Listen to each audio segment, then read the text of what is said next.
algún punto han tenido contacto con alguna persona que ha sufrido alguna serie de abusos. Creo que hay diferentes tipos de abusos, no sé cómo lo catalogan o cómo lo marcan, pero... Capaz que podemos empezar por lo que son las conceptualizaciones del maltrato. Yo me estaba fijando ahora, para preparar la columna de hoy con ustedes, los valores del informe de la UNICEF del 2017, de fines del año pasado, que tienen que ver justamente con los valores de maltrato y abuso infantil para el Uruguay únicamente, y están hablando de un 59% de la población infantil total que recibe algún tipo de maltrato o abuso. 59%.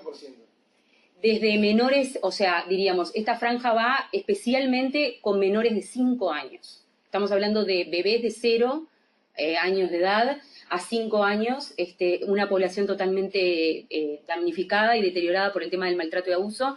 Y la UNICEF marca al Uruguay hoy por hoy, desgraciadamente, no solamente como un país con cifras en rojo en lo que tiene que ver con los feminicidios, que también lo señala la Organización de las Naciones Unidas, que nos hizo un llamado de atención socialmente, sino que aparte la UNICEF también está llamando la atención al Uruguay por este tipo de cifras, ¿no, verdad? Que es alta. Estamos hablando de más de la mitad de la población infantil de menos de 5 años que recibe algún tipo de maltrato y o abuso sexual infantil. Ese tipo de maltrato, hablamos de golpes, incluye todo. En realidad, ¿qué pasa? Hay distintos valores dentro de ese porcentaje, ¿no, verdad? Y de alguna manera, hay 13.000 niños de diagnóstico probable, por ejemplo, por tipos de maltratos o abusos sexuales infantiles a nivel anual aproximadamente. Dentro de esa población tenés distintos tipos de maltrato. El maltrato no necesariamente implica que sea un maltrato físico, también puede ser maltrato psicológico o negligencia, o sea, ni siquiera trato o atención de los menores que el adulto tiene a cargo, ¿no? ¿Verdad? Ayer, mira, me pasaba algo que me parece una tontería. Por ciertos problemas personales quedé quieto, necesitaba como un rato mental mío y me quedé adentro del auto en mi función de Buda. Y veo cómo pasa una madre con un carrito, una chiquilina al lado, condiciones muy precarias los dos, y le empezó a pegar como si no existiera un mañana, como recriminándole algo a la chiquilina, le pegó 1 o 2 veces y quedó. Esa chiquilina, que la madre no la violó ni nada, pero sí ejerció una violencia. ¿Cuánto más o menos? No, tendría... Un adolescente. No, 7, 8 años. No, más chiquita. ¿Qué culpa puede tener ese niño no, de claro, algo, no? A mí, yo, lógicamente, ahí no me metí en particular porque fue muy de golpe y siguió caminando y la chiquilina se fue para el costado. Y si me meto le tengo que pegar un fierrazo en la nuca. Entonces, no hago apología a la violencia, pero ando muy cerca de eso. ¿Qué trauma le puede generar a esa chiquilina y qué puede llevar a que... O sea, ¿qué le puede pasar a esa chiquilina? ¿Cuáles son las posibilidades de esa chiquilina a futuro? ¿Qué le puede pasar? Es una buena pregunta. A ver, ¿qué pasa? Ustedes cuando estaban presentando la nota, yo estaba viendo que hablaban sobre el tema de los traumas. En realidad el fenómeno de maltrato y abuso infantil no es un fenómeno único, problemático único, diríamos, de la población infantil o adolescente. Es un fenómeno que nos tiene que atravesar a todos como preocupación, porque tiene que ver con la instancia de violencia que se instala a partir de la infancia o la adolescencia y que después va a generar traumas en la adolescencia adulta y en la adultez, ¿no, verdad? Entonces, ¿qué pasa? Nunca cortamos la cadena de violencia. Siempre seguimos con el proceso de violencia retroalimentándose. ¿Qué significa esto? Que en realidad es un problema que a nivel estatal y nacional tiene que ver con la administración de la psicotraumatología de la población, o sea, de lo traumatológico. El problema que estamos teniendo hoy en nuestro país, con estas cifras elevadísimas en maltrato y abuso infantil, es que estamos generando poblaciones traumadas a futuro, que van a estar muy complicadas y muy comprometidas para poder vivir sin ningún tipo de manejo de violencia.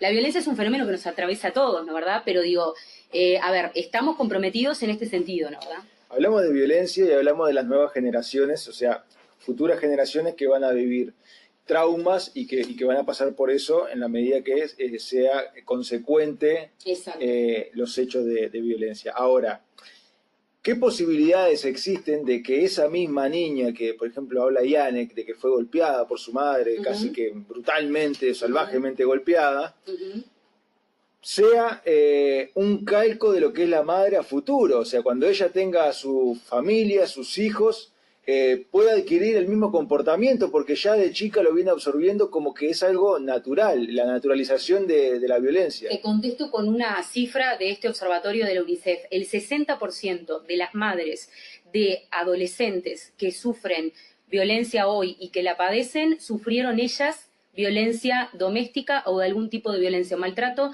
en su infancia. O sea, estamos hablando de que puede ser una niña como también puede ser un niño, Un ¿no? varón. Un varón. Y después hablamos de la violencia doméstica, Buenísimo eso que la señalás. violencia de los hombres hacia las Sí, mujeres. señor.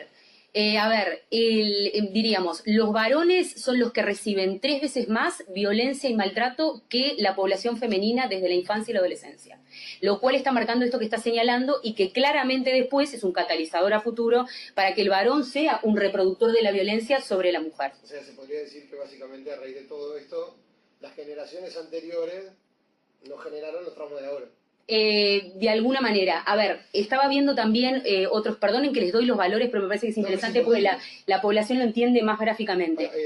Sí. Simplemente repaso. De 1 a 5 años, el 59%, el 59% de los niños han sufrido Maltrato violencia, y violencia. o sea, maltrato y violencia.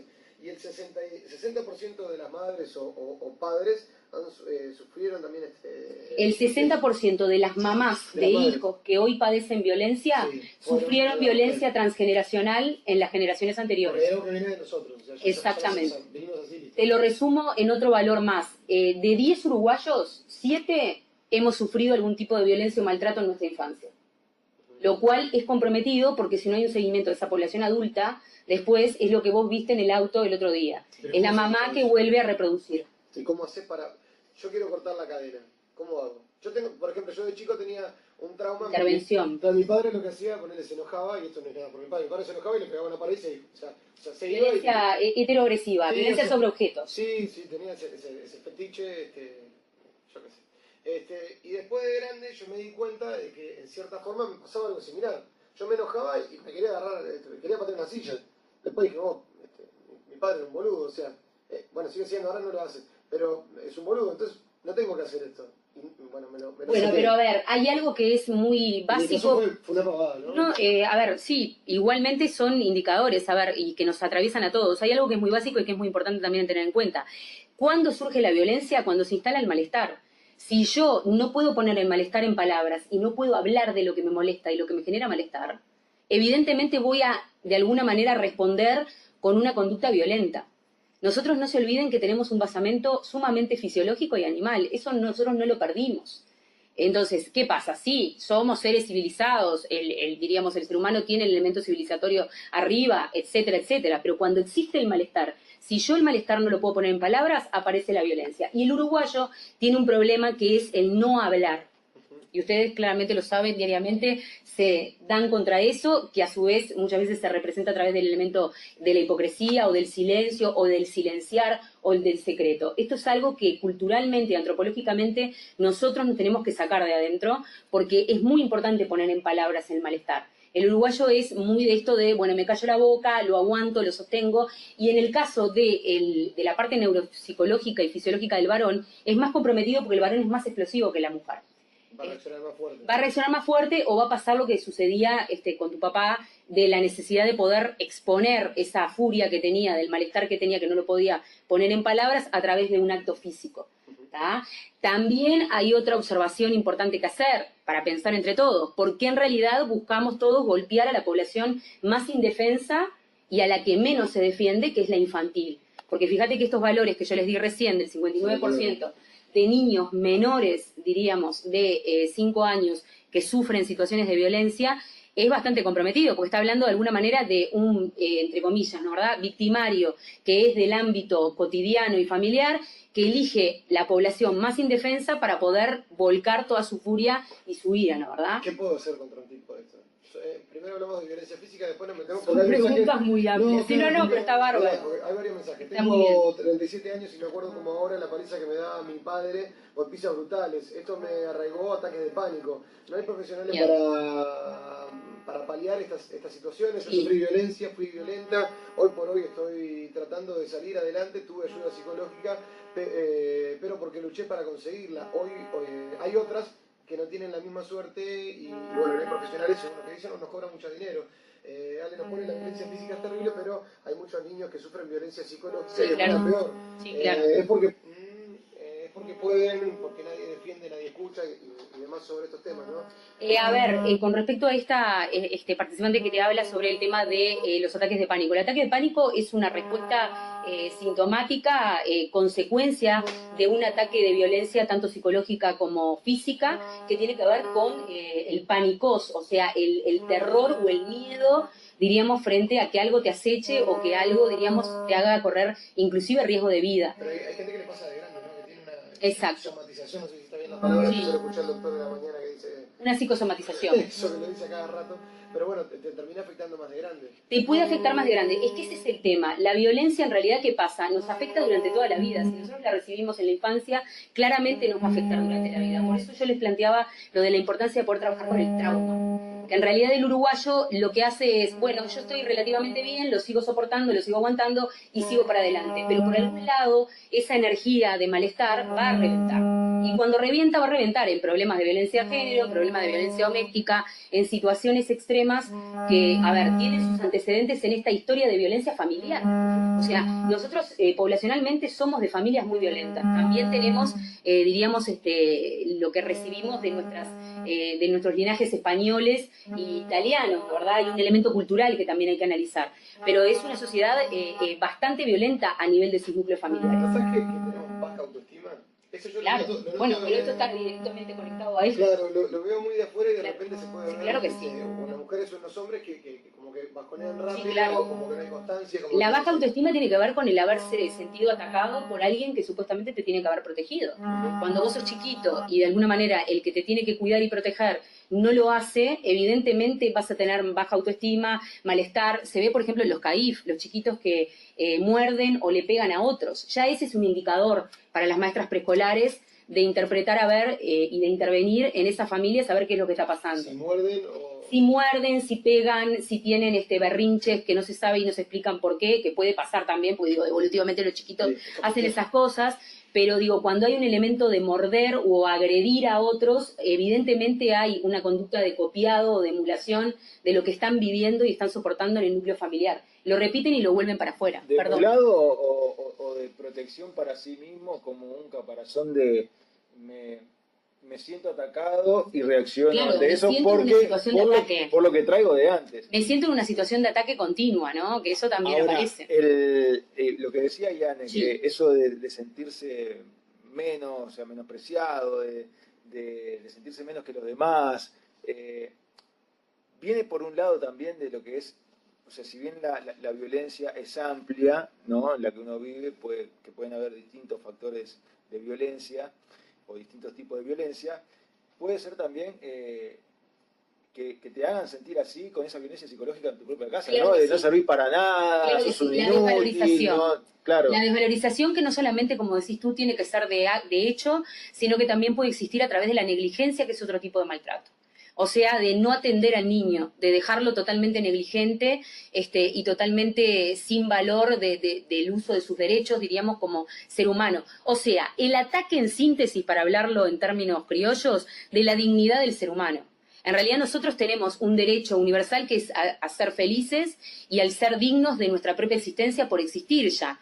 Y justamente esto es lo que se ve atacado en los núcleos familiares donde aparece la violencia, ¿no? Y ahora... Y que hablar en los casos de abuso sexual, ¿no? Infantil. Sí, no, eso ya son extremos. Es una razón. Volviendo un poquito a eso anterior, ¿no? Las escuelas, en los jardines, cuando los niños muerden, que son como cosas a tener en cuenta, alarmas que se deben encender en los maestros.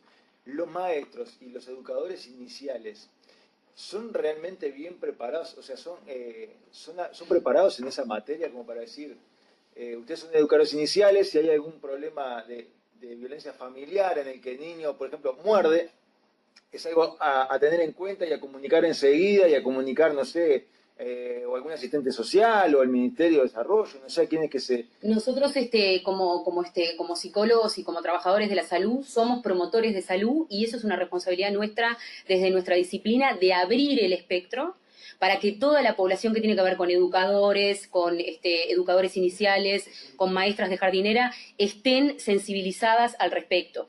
Inclusive estén sensibilizadas al respecto de captación temprana de indicadores de abuso sexual infantil, que también hay muchos, y que no tienen nada que ver y está totalmente alejado, inclusive esto lo hablaba con Boero el otro día, el sexólogo que es un muy buen amigo mío, la importancia de poder tener, diríamos, formación de educación psicosexual ya desde la infancia temprana. Básicamente sin agregar extras, ¿no? Pero ¿Verdad? la pregunta es, los educadores iniciales que estudian para trabajar en un CAIF y que estudian para trabajar en un jardín, en una guardería, ¿reciben esa capacitación hoy por hoy? No, no de una manera oficial. La reciben cuando el educador necesita acceder a esa formación. Nosotros hemos formado grupos de educadores que trabajan. ¿Magisterio, por ejemplo, lo tiene? No le reciben de una manera oficial especializada. Quizás la reciben, por ejemplo, en asignaturas como psicología evolutiva, psicología del desarrollo, pero no reciben lo específico de lo que tiene que ver con la violencia aplicada a esas poblaciones, como por ejemplo el maltrato, o sea, una formación específica sobre maltrato o abuso sexual infantil. Hay mucho pudor de la sociedad de que los niños en situaciones de CAIF y diríamos de educación inicial reciban formaciones básicas en lo que tiene que ver con lo psicosexual, cuando en realidad está totalmente, diríamos, errado, inclusive científicamente, porque los niños son lo más natural que hay frente a esto, y que yo, de alguna manera, agregue elementos didácticamente pensados para ellos en este aspecto, lo que aumenta es la protección de ellos frente a un agresor. O sea, nunca va a tergiversar ni a generar otro tipo de problemas, ¿no? O sea, es importante que lo haya, perdón. Estamos en la 1090, estamos en Radio Imparcial, estamos en No se sabe nada, de lunes a viernes, de 12 a 2 de la tarde. Estamos hablando con Adriana Savio sobre un montón de temas que nos atañen a todos. Acá hay varios mensajes, lamentablemente hoy por hoy las policlínicas de psiquiatría están saturadas, se hablan entre ellos dentro del chat. Trabajo en un colegio, soy maestra preescolar y lo que dice Adriana es verdad, lo notás, hay niños sumamente violentos, hay cosas que son características de la edad como morder, pero otras nos llaman mucho la atención. Tenían atención, pone Noelia por ahí, por supuesto, no, el psiquiatra te evalúa, el psicólogo te acomoda los patitos en la fila, ponen acá. Capaz que no llegar al psiquiatra, Ian. Porque el psiquiatra me parece que capaz que no es necesario llegar. Acá está, sí. Yo leía recién en los comentarios que dice, vas y pedís para ver a un psicólogo y te mandan al psiquiatra.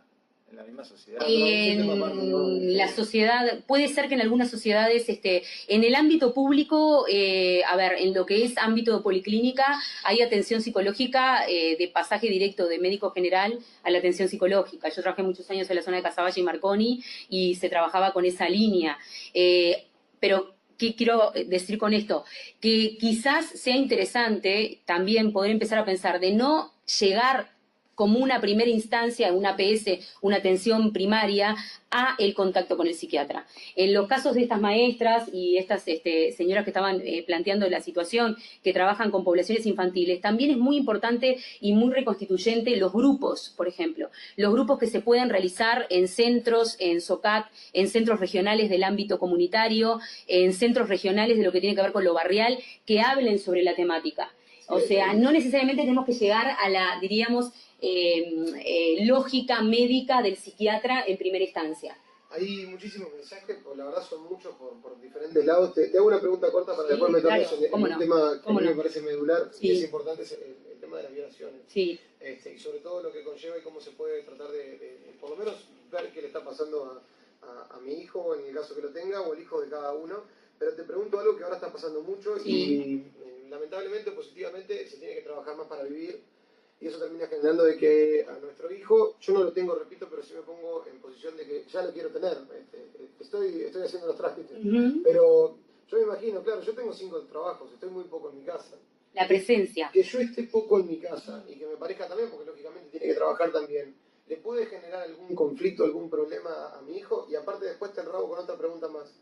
Me separé de mi señora y veo a mi hijo sábado y domingo o un día solo. ¿Le puede generar algo? No. O sea, a ver, eso es un mito que aparece mucho a nivel general, y te lo digo no desde inclusive la clínica práctica que veo todos los días con niños que tienen situaciones complicadas con violencia y demás. Lo que es importante es la presencia de la figura de calidad, no de cantidad. No pasa por un tema de cantidad de horas. Lo que es importante es que el papá esté presente en calidad. Si vos trabajás mucho y estás poco presente, que cuando estés presente sea una presencia de calidad frente al chiquito. ¿De calidad de tipo? De calidad de ser una figura de referencia sana. Claro, de que te disfrute y que no te sufra. Exactamente, exactamente. El tema es que hay varios factores. Nosotros somos un producto multicausal. Entonces, esto que decía Yanek, ¿no? Volvés muerto, cansado, te bajan los umbrales de tolerancia. Hay una cantidad de aspectos que juegan en contra. Pero a ver, es importante la visita de calidad. En el caso de las separaciones es exactamente lo mismo. O sea, lo que es importante es que el niño tenga la presencia del papá y que cuando la tenga sea positiva y sea sana, de alguna manera. No importa cuántas horas por día, pero sí que esté presente. ¿Por qué? Porque la figura paterna, en lo clínico, y esto es muy importante y se entiende claramente, es una figura de referencia de autoridad legal. Cuando digo de referencia de autoridad legal, no digo jurídica, de autoridad legal de que es el papá, y esto no es porque yo sea machista, que lo digo, Te va a caer alguna feminista. es el papá desde su figura de género masculino, por un tema fisiológico humano, que pone el límite frente al niño. Porque es el papá en realidad el que primero marca que el niño en la cama de los papás no puede estar. Esta es nuestra cama, vos te vas a tu cama porque este es nuestro lugar. Y esa es la primera ley que el niño en su aparato psíquico, desde muy chiquitito, ya interpreta y busca respetar para poder recibir después el amor del padre. Cuando esta figura de papá no está, y es una mala calidad, y a su vez esta presencia de ley no está, nosotros ya tenemos un niño que está con problemas y que a su vez si vive violencia en el hogar va a ser más complicado. Y después vamos a tener un menor que es muy probable que el elemento de la ley no lo respete, porque ya no respetó ni tuvo insertada esta ley en el origen. Y esto que parece muy, diríamos, básico, en mi cama, que es una tontería. es clave. La primera ley de control y de aceptación social es la ley del incesto. O sea, es la ley de, esta es la cama de mamá y papá, vos tenés tu cama y dormís separado. Y eso en el aparato psíquico de estos chiquitos ya empieza a trabajar, diríamos. Después, obviamente, aparecen otros factores que tienen que ver, diríamos, con el elemento de lo moral y demás, pero eso es a partir de los 8 años, cuando ya son un poco más grandes, ¿no? Pero a ver, cuando esto ya falló, ya tenemos un problema bastante importante. ¿Por qué digo esto? Porque hay una cantidad de hogares hoy por hoy en nuestro país que la presencia del papá o de un referente adulto varón no está presente. Entonces, es un gran tema. Yo actualmente estoy trabajando con menores en situación de infracción con la ley, que es el tema de mi tesis final de maestría, y justamente lo que estoy investigando es este elemento que siempre aparece, desgraciadamente, en la población de estos chiquilines que después terminan delinquiendo. No quiero decir que porque falte el papá, el chiquilín vaya a delinquir necesariamente, pero es un factor, claro, es un factor inductor. A ver, ejemplos de gente que... O sea, hay uno que es conocido, que es Popeye, el asesino sicario sí, claro. de Pablo Sí, claro. Escobar. El tipo tenía una familia modelo y tenía plata, y sin embargo salió sicario. O sea, pero habría que ver la presencia del papá, cómo era y cuál era la referencia, porque capaz que es muy probable que su padre, no sé, no conozco el caso directamente, lo tengo que analizar, porque inclusive me lo comentaron que hay documentales sobre la historia de él. Sí, aparte tiene un canal de YouTube, o sea, sí, de eso, de sí, contar sí. que mató más de 3.500 personas. Habría que ver el padre cómo interpretaba lo que era la ley del homicidio, o sea, lo que era la interpretación de cometer un homicidio. ¿Qué tan y si no naturalizado está en la persona, ¿no? Claro, y si no transformaba el homicidio en una ley. O sea, si no matás, no perteneces al clan. Es muy No probable. te quiero cambiar de tema, pero No, por favor. él lo que comentaba fue que vio la sangre cuando robaron una heladería mientras estaba comiendo helado y tenía algo placentero que era el helado y vio cómo mataban al heladero. Vio la sangre por primera vez y vio, y no sé, yo no tengo ni idea. Él está haciendo una justificación ahí también, ¿no? O sea, es un asesino. Pero para, te cambio de Es tema. un psicopático. Sí, te vuelvo con el otro tema. Sé que también dominás el tema de no de asesino serial, sino de todas estas cosas, pero te vuelvo para el otro tema. En cuanto a violaciones, que es un tema que es jodido, porque acá estamos hablando de violencia, que es física también, la violación no deja de ser algo físico, pero se está dando también cada vez más seguido, por lo menos se ve bastante seguido. No sé por dónde abordarlo bien, pero primero por cómo se genera, ¿no? ¿Qué le pasa por la cabeza el violador? ¿Qué le pasa por la cabeza a ese tipo? El perfil a ver, son agresores sexuales, ¿no? Tanto el abusador como el violador. Hay una diferencia entre abuso y violación. El abuso es una figura de violación, de alguna manera, para llamarlo de alguna forma, a nivel genérico, dentro del ámbito familiar. O sea, el abusador siempre es un conocido desde el punto de vista victimológico de la víctima y tiene un contacto directo donde en realidad la víctima nunca presenta resistencia cuando el abusador se acerca a abusarla. Por eso justamente la población más comprometida que tenemos en abuso es infantil. Así que el abusador es aquel que está dentro de la familia. La mayoría de las veces o de contacto directo. Porque tiene acceso a la familia. Tiene un acceso y aparte el perfil, por ende, del abusador es totalmente distinto. Es un tipo sumamente, una mujer, también hay poblaciones femeninas, o sea, sumamente manipulador. Igual al revés se ve como algo positivo. Al revés, ¿en qué Y sentido? claro, ¿no viste que en la sociedad pasa que de repente tenés a Antaramana de Ignacio Álvarez, por ejemplo, en la mañana, y doy nombre, me parece buen periodista, pero tiene algunos argumentos que son medio trastornados, que te pone que una profesora de 45 años violó a un nene de 13, te pone, qué fenómeno, el guacho, que no sé qué historia, y no deja de ser una violación. Porque en realidad él ahí lo que está haciendo es mezclando, diríamos, las lógicas. Él está mezclando la lógica de que el que es un genio es el chico porque es varón. Claro, ya con la Y veterana, logró llamar la atención de una mujer más adulta. Claro. Cuando no deja de ser una situación de abuso, porque siempre que hay una diferencia de más de 6 años entre la víctima y el victimario, ya figura como abuso en cualquier caso, sin importar de que la víctima sea mayor de edad. ¿Eso es está previsto importante en la también. ley? ¿Cómo? ¿Eso está previsto en la ley? No, va directo al hueso. Porque ahí justamente les traje también cosas. O sea, vamos a suponer... Tiene que haber una diferencia mi entre la pareja víctima... tiene 40 años y yo tengo 30, no.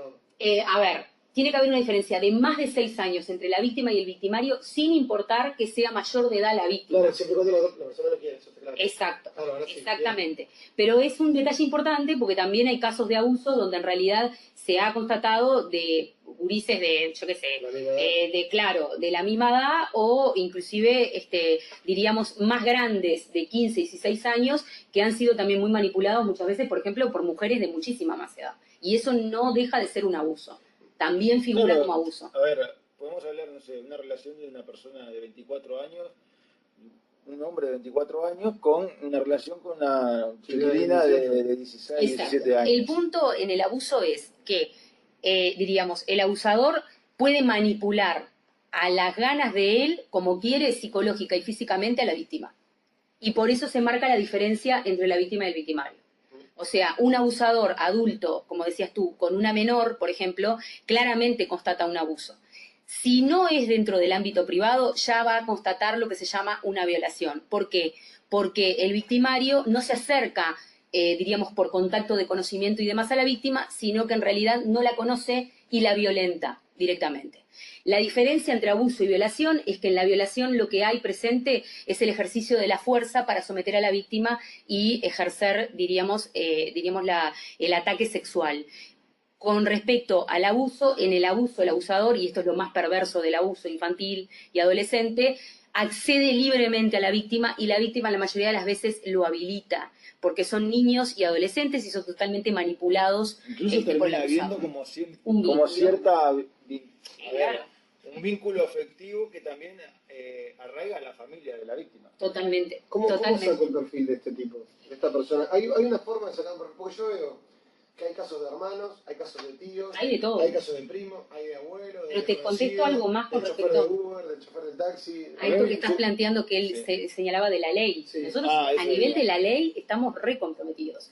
Yo actualmente estoy trabajando en una modificación de ley de abuso infantil a nivel nacional. Nosotros tenemos una ley en el Código Penal, que es la 368, si mal no recuerdo exactamente, que es una ley que en realidad habla sobre la figura del incesto dentro, obviamente, del ámbito familiar, que no podría ser denunciado si previamente no hay escándalo público. O sea, Si no se toma escarnio público, si la gente exacto. no lo ve, no se puede ser Si la denunciado. gente no lo ve o no lo denuncia afuera, extramuros de la casa, Sí. puede haber un incesto adentro de la casa y no sería una figura punible desde el punto de vista jurídico. Lo que se necesita es la denuncia pública. Entonces, esta ley claramente tiene que ser modificada, erradicada. Pero les agrego más. Hay otros detalles en el Código Penal, como por ejemplo lo que tiene que ver con el estupro y con otro tipo de figuras en abuso intrafamiliar, pero hay un detalle muy específicamente llamativo que tiene que ver con el abuso frente a los varones o al género masculino. Y acá volvemos como el género masculino siempre fue el más golpeado también desde el punto de vista no solamente de la violencia, sino también jurídicamente, donde plantea que, por ejemplo, si un varón es abusado o intenta ser abusado por, pongámosle, una hermana mayor, si el varón tuvo alguna respuesta fisiológica de excitación, no puede ser una figura procesable. O sea, para hacerlo a grosso modo, lo voy a hacer yo para no inmolarte. El tipo se erecta, Exacto. marchó. Siendo varón. Porque como supuestamente la ley interpreta que desde lo fisiológico habría una expresión de querer aceptar, aunque no se ha dicho, entonces nosotros no podríamos hacer un procesamiento de, Esa- digamos, sí, en Psicológicamente la hermana, se puede tomar como así, quien dice. ¿no? No. Psicológicamente es un disparate. No, yo te pregunto, porque de repente, claro, vos estás con una persona que no te gusta y bueno, No, psicológicamente, psicológicamente es un disparate poner el argumento fisiológico, cargar a la víctima con la respuesta fisiológica, como que entonces si tuvo la respuesta fisiológica está aceptando que la usen. Ahora, ¿por qué viviendo en el 2018? Pregunta. ¿Por qué viviendo en el 2018? Yo sé que me voy un poco al... No, está bien. Viviendo en el 2018 todavía tenemos este tipo de leyes del cual no se habla a nivel tampoco parlamentario y no se deja ver cuando estamos hablando de adolescentes y niños. Hoy por hoy se está trabajando en esta ley, en la modificación y en lo que yo propuse, una bancada continua los 365 días del año, totalmente, diríamos, multipartidaria, que trabaje sobre la temática de abuso sexual infantil, maltrato y crímenes sexuales, intrafamiliares y extrafamiliares. Claro, pero a mí lo que me hace ruido, porque bueno, esa es la idea, poder capacitar. Pleno siglo XXI, año 2018, todavía existen esas figuras en las cuales no se generaliza a nivel de género, sino que se individualiza. Si sos hombre y te pasa esto, la culpa es tuya. Si pasa esto y sos mujer, la culpa es del otro. Porque siempre, se sigue buscando y no se generaliza, porque incluso en una ley de violencia doméstica donde diga el homicidio, no sé, que eso lo estuve pensando ayer y justo hoy con lo que pasó exploté.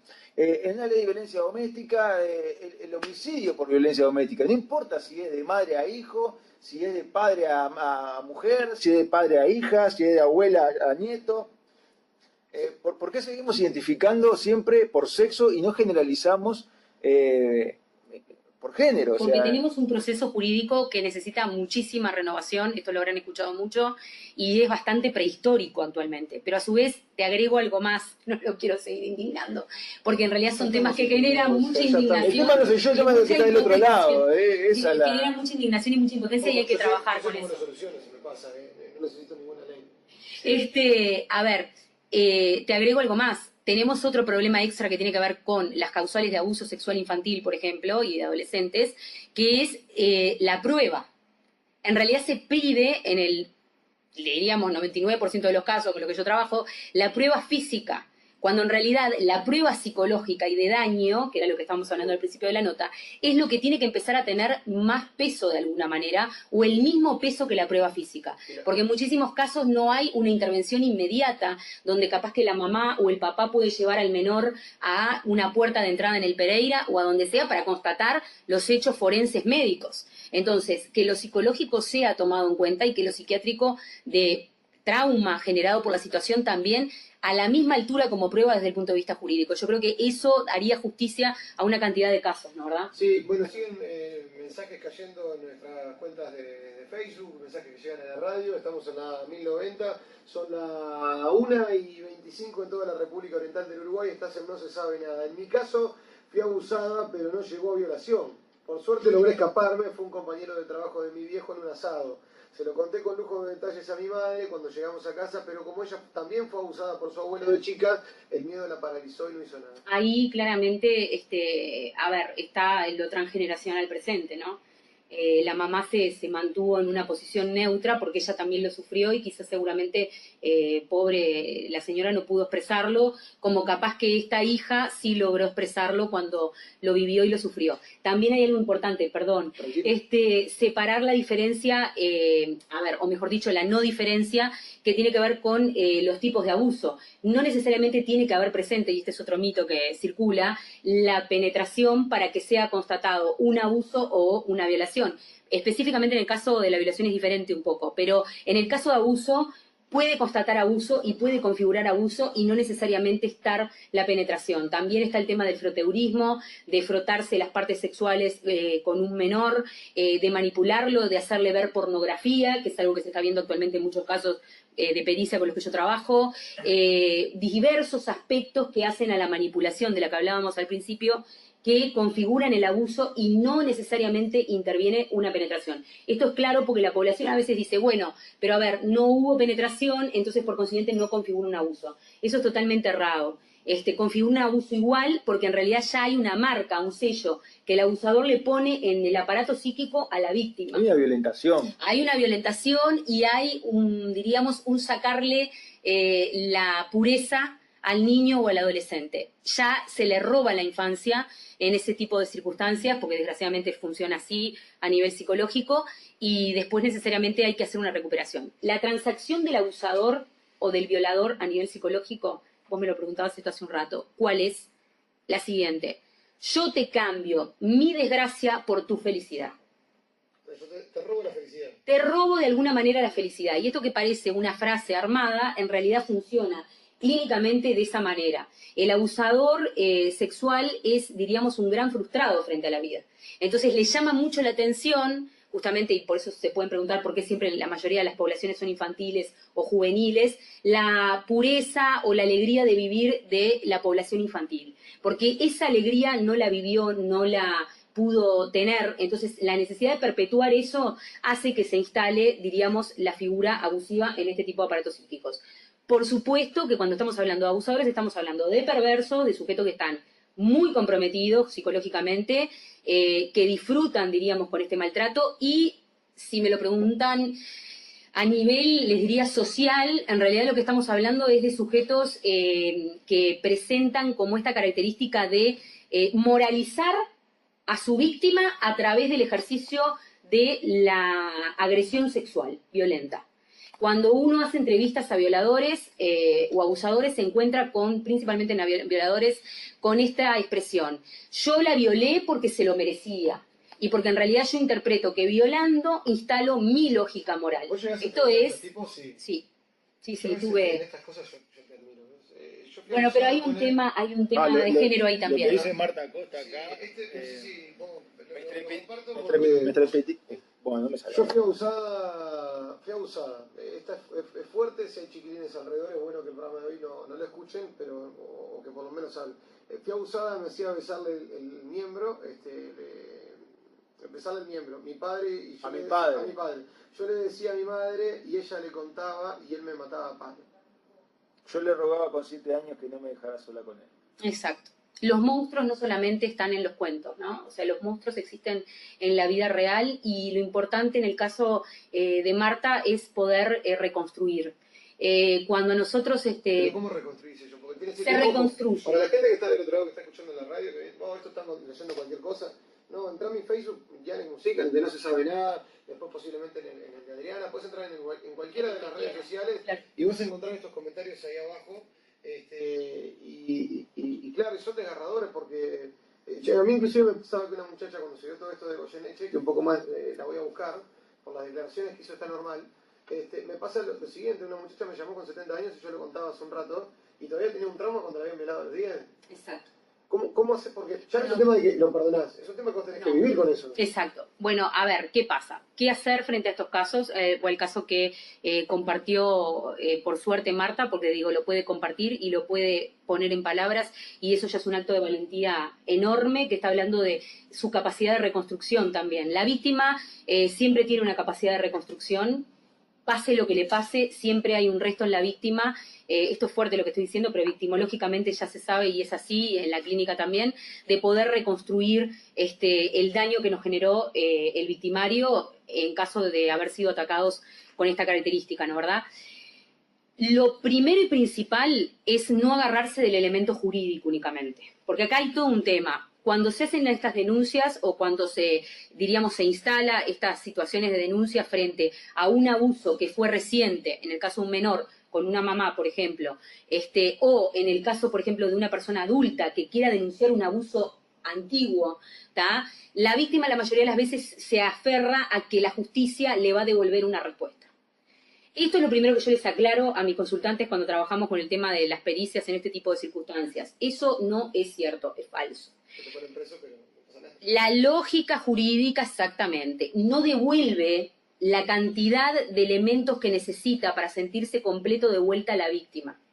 Por consiguiente, es importante trabajar con la víctima paralelamente. También les digo algo más. Es importante la denuncia, ¿por qué? Porque aunque yo no reciba la respuesta que busco, que a mí me va a resarcir por el daño que me generaron, ¿tá? Desde el punto de vista jurídico, yo psicológicamente estoy haciendo un movimiento de destapar un secreto de lo que me hizo alguien que se guardó en silencio y que me hizo mucho daño. Inclusive que en el caso de las víctimas de abuso y violación, tiene que ver con el secreto y tiene que ver con esto de ocultar y de callar lo que les sucedió, ¿no? ¿Verdad? Que les hace muchísimo daño y de sentirse muchas veces culpable también de lo que el abusador le genera. Tengo una pregunta que esto es ¿Cómo no? un poco más fuerte, o por lo menos para mí es de vital importancia. ¿Los tipos estos se pueden recuperar? O sea, yo lo denuncio, posiblemente vaya preso o no, y posiblemente lo dejen libre de nuevo. Inclusive hay varios casos que después te voy a preguntar porque nos queda todavía media hora de programa. El caso del tipo este que chateaba con la chiquilina de 11 años, se la quiso llevar, la quiso violar o hacerle cualquier cosa, y después no lo llevan detenido porque el tipo, bueno, no había tenido contacto con la menor. El violador que ya consumó y que tiene ya... El violador y el abusador también, sí, ¿no? ¿Verdad? ¿Se pueden recuperar? O sea, yo agarro trastornado y hablo con él y se soluciona, ¿él no lo va a hacer de nuevo? Ese justamente es el argumento de lo que queremos mover ahora, que es el registro único de agresores sexuales. Cuando yo hablo de agresores sexuales, hablo de abusadores y de violadores. ¿Se puede arreglar sí o no? O sea, Si vos me lo preguntás a nivel clínico, la respuesta, desgraciadamente, por un tema humano, es negativa. Así que no, el violador no se recupera. A ver... Para tu postura, ¿no? Por lo menos, ahí va. Sí, lo que sucede en realidad es que lo que no podemos recuperar es la necesidad o la compulsión que tienen de volver a cometer lo mismo. Es como el que le gusta tener relaciones sexuales y pegarle un cachetazo. O es como el que le gusta matar. Sí, bueno, muy bien. Hay un paralelismo también con las serializaciones que tiene que ver con la compulsión frente al homicidio, ¿no? Necesitan hacerlo porque en realidad, ¿qué pasa? ¿Y cuál es la explicación de esto? ¿Por qué necesitan hacerlo? Porque interpretan internamente que hay una respuesta psicológica que están buscando como certeza, que está unida o anclada al acto del abuso o de la violación. Entonces, si yo te estoy hablando a nivel clínico, ¿no? De atención psicológica, que un sujeto tiene esta característica, cuando se identifica esta característica, eso específicamente es muy complejo y comprometido de poder modificar en la mente, porque ellos tienen una fijación con este tema. Y hay una reedición que no frenás fácilmente, o sea, que es muy probable que aparezca nuevamente compulsivamente. Quizás lo que pueda suceder es que a medida que van siendo mayores, empiecen a dejar de ejercer este tipo de hechos. Sí, pero por un tema físico. Sí, pero un tema de violación y de repente pasa de ser un tema de violación a un tema de abuso, o sea, por un tema físico, fisiológico. Ahora, lo pueden llegar a hacer también reiteradas veces, ¿no? Por un tema de satisfacción a nivel mental, lo de decir, esto satisface mi necesidad de hacerlo. Y ese es el problema, es que en eso que vos estás señalando es donde radica el problema que tenemos para la rehabilitación. Como que si no lo hago me genera...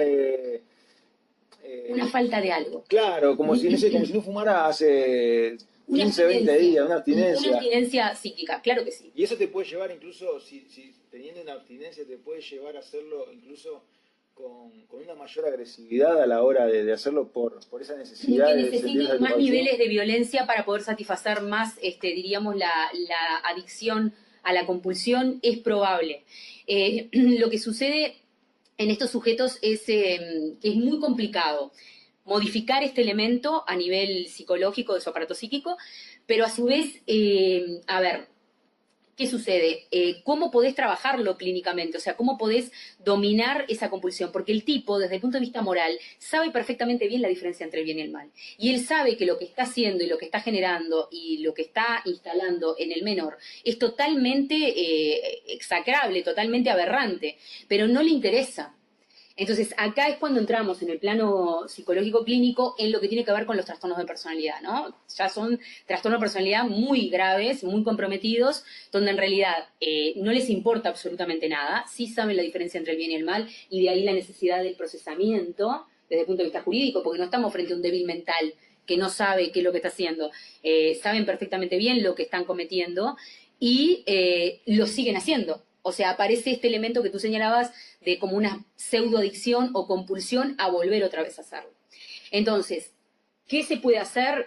Hay varias propuestas. México ha trabajado mucho con esta línea que tiene que ver con acompañantes, para llamarlo de alguna manera, terapéuticos de este tipo de sujetos. ¿Te acompañas todo el día?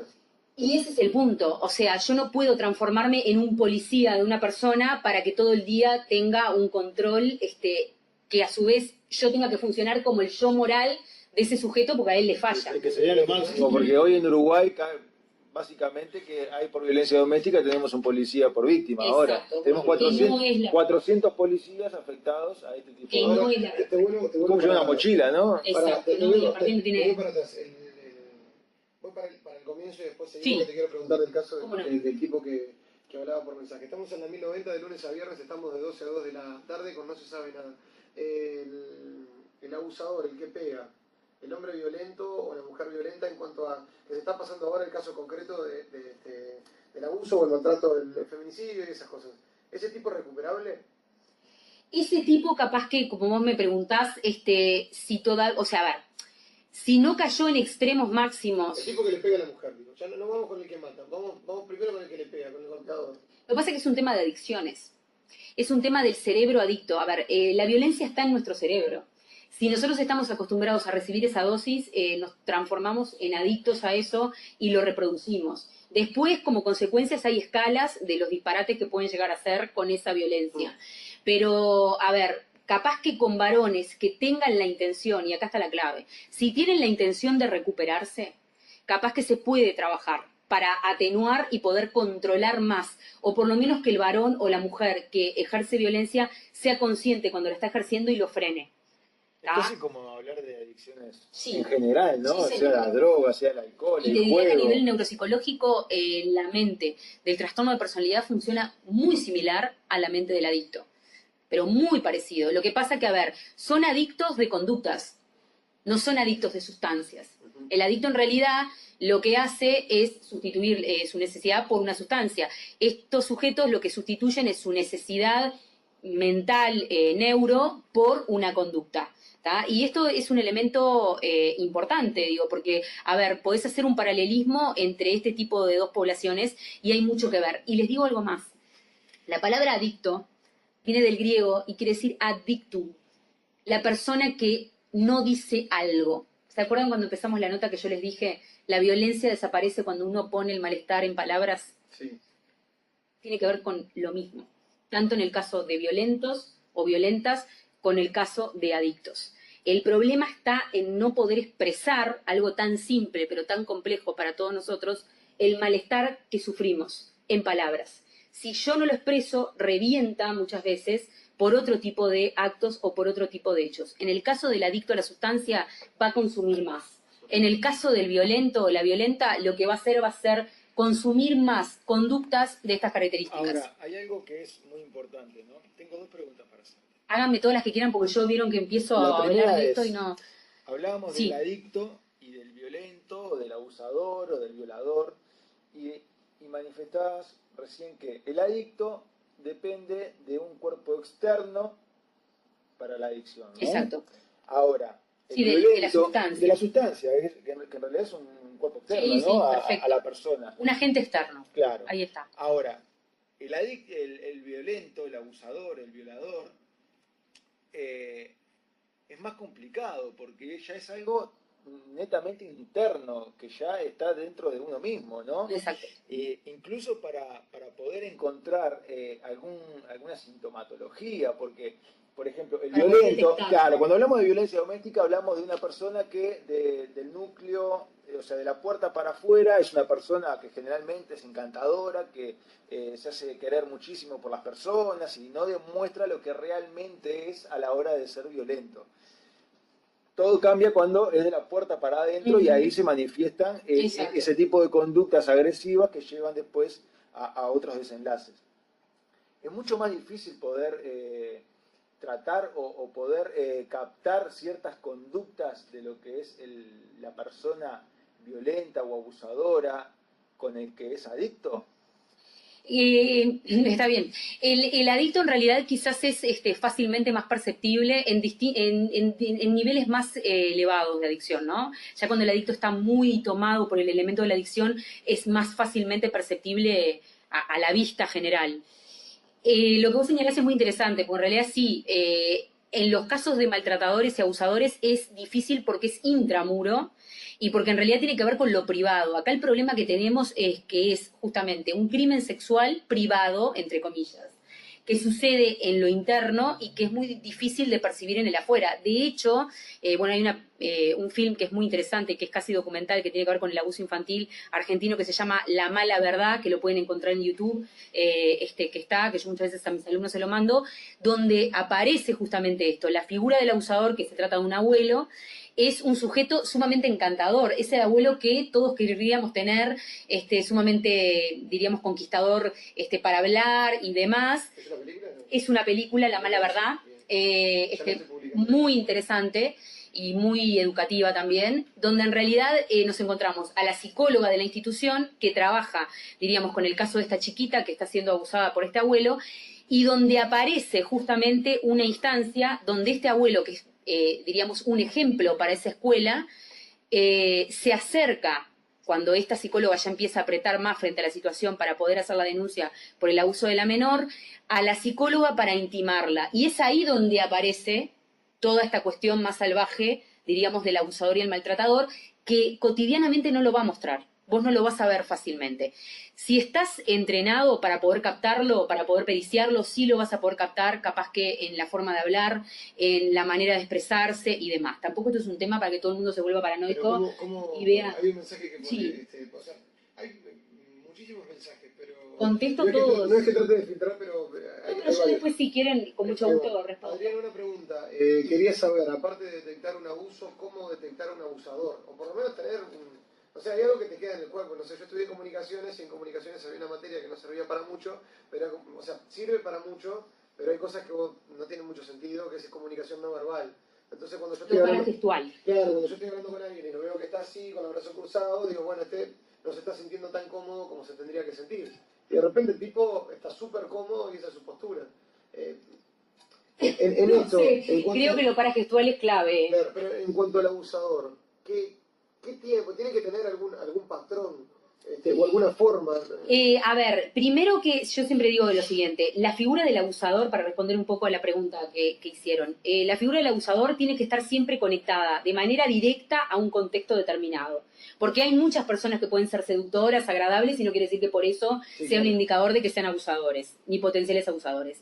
Si nosotros encontramos a alguien con características así de manipulación, de extrema confianza, de tocar mucho a los menores, diríamos, de tener una simpatía extrema y demás, y está esa persona inserta en un contexto donde en realidad aparecen sospechas de que los chiquitos o que los adolescentes se sintieron incómodos por ese sujeto, ahí hay que abrir los ojos. Pasa que es bravo, ¿no? Porque siempre tenés Porque el zorro está entre las gallinas acá. Claro, pero a veces mezclado. Es complicado porque tenés yo por lo general con los chiquilines, si no me saludan, no los saludo. Hasta que después me saludan, después se me suben a caballero. Una ley francesa interesante, lo que vos aplicás, que tiene que ver con una ley que se aplicó hace mucho tiempo ya en Francia, que son bastante innovadores con el elemento del abuso, que es que el menor tenga derecho a decir si quiere que el adulto lo toque o no. Bueno, yo no sabía, yo lo que me pasaba era que a mí de chico me obligaban a saludar a todo el mundo y a mí me reventaba. Eso no es bueno.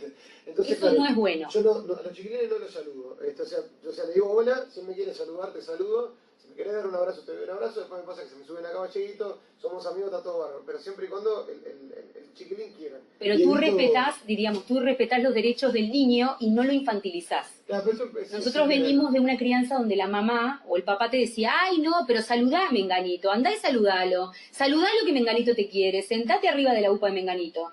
Y el niño, si no quería, pero no quería por algo. No sé si está mal, a ver, no es lo que más aconsejo yo para este elemento de la Porque dice que también está la otra, no es un tema de respeto, yo llego a todos lados, saludo. Puedes saludar de la distancia y no necesitar habilitar que el adulto lo esté tocando o el contacto físico. Tampoco esto es que los gurises se transformen en seres que no quieran que los toquen ni que los miren. Es que ahora la madre queda ahí como el chiquilín con sensor, no quiere saludar a seguro que Claro, pero a ver, ¿sabés qué pasa, Yanek? Que tiene que ver con esto de que nosotros infantilizamos mucho la infancia. Claro.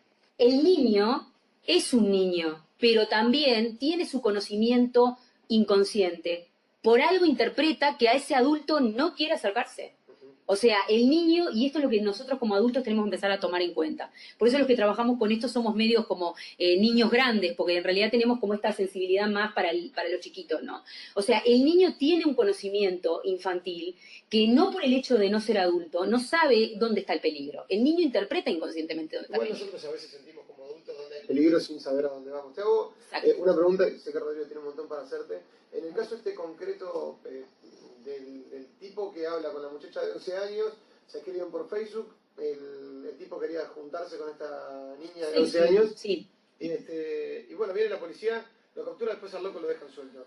¿Este tipo se podría decir que es un abusador o un violador?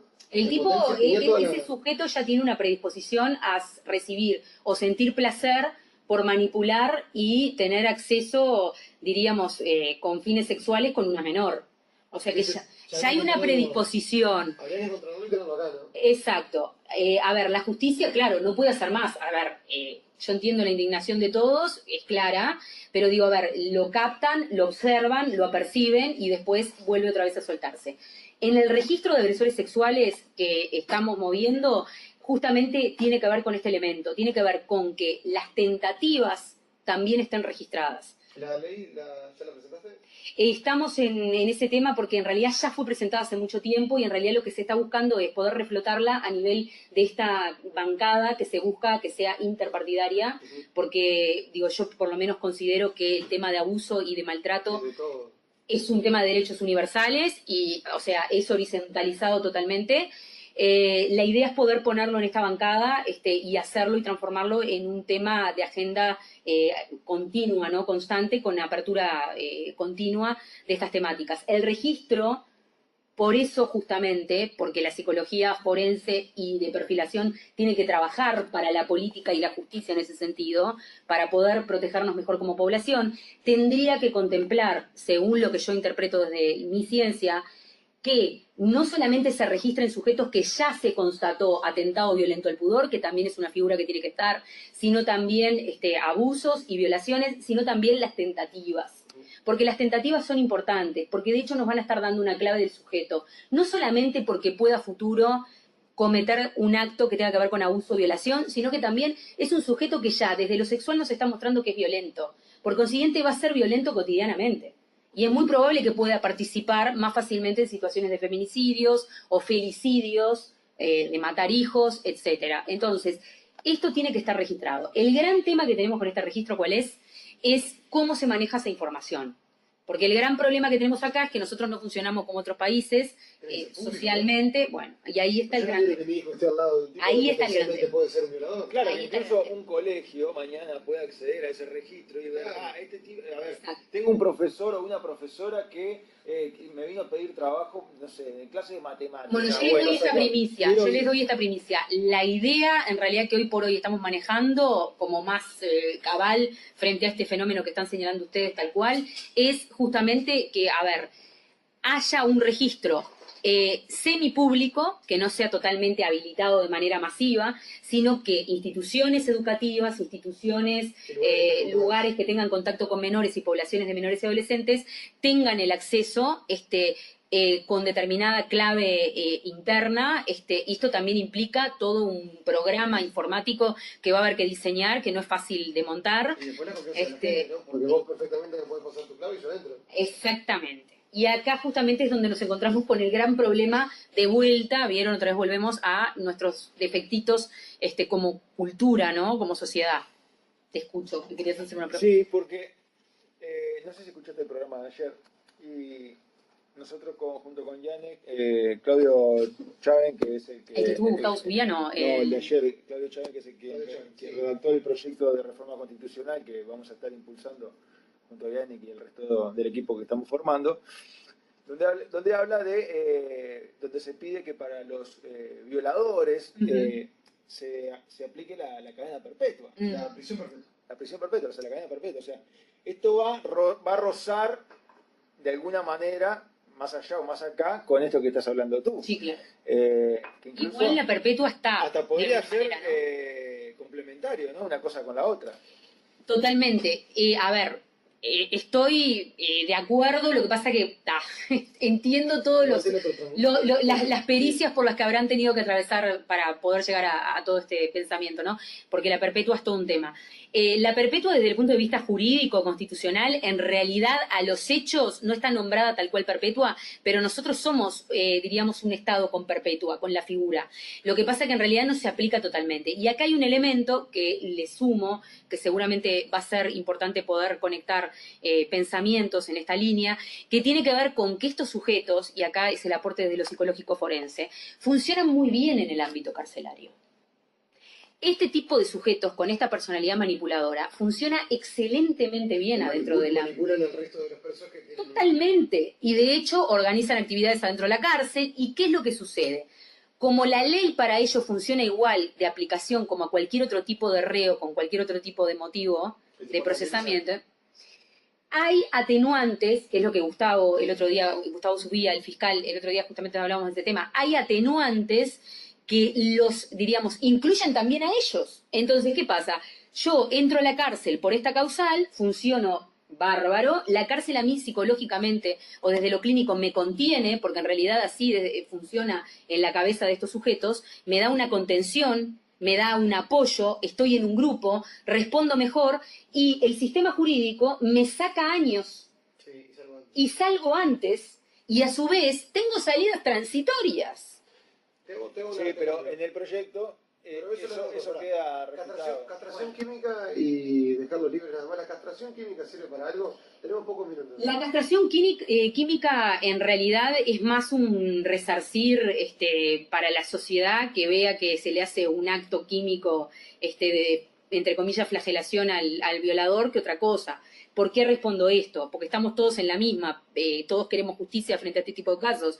Pero, ¿qué sucede? Como decíamos hace un rato, tiene que ver con el orden de lo mental en estos sujetos. Entonces, yo castro químicamente al sujeto, han habido casos en Rusia, por ejemplo, y el sujeto busca otros métodos para violar, como por ejemplo objetos o otro tipo de mecanismos. El sexting es uno, porque es una prolongación a través de los medios de comunicación.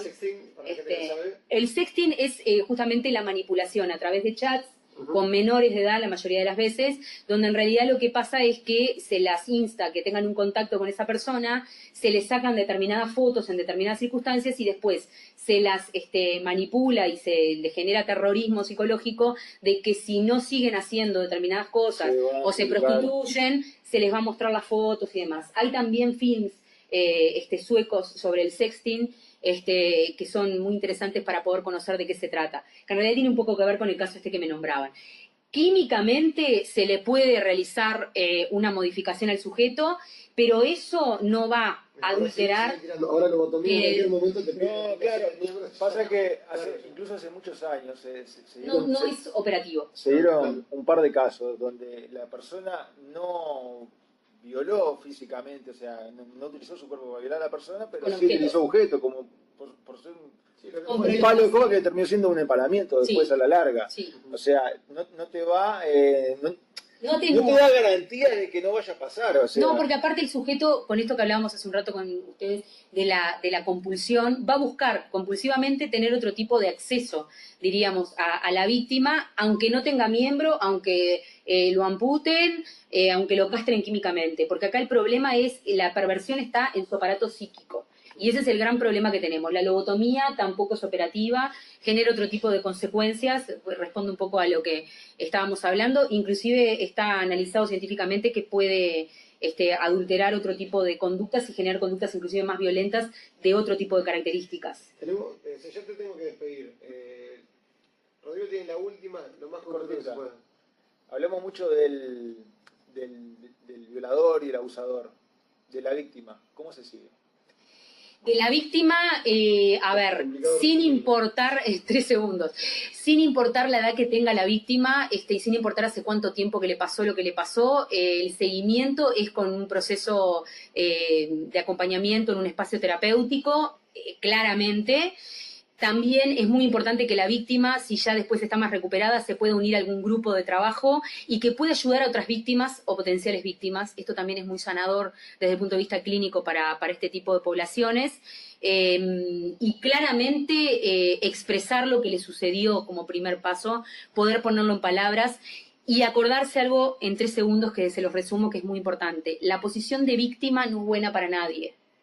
Nosotros, si nos quedamos anclados en la posición de víctima, estamos más vulnerables que cuando fuimos víctima.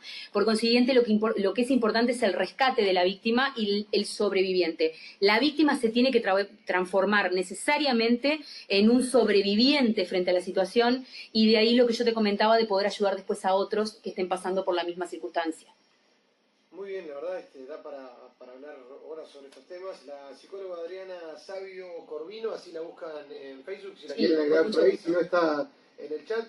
Adriana, muchísimas gracias por venir. Gracias a ustedes por la invitación, un gusto.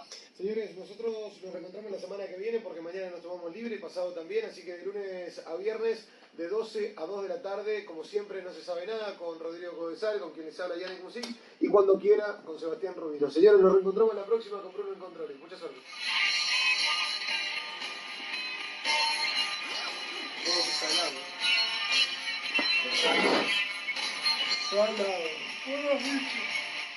Muy bien, chicos. Muy intenso. Era justo, Patricio Rey.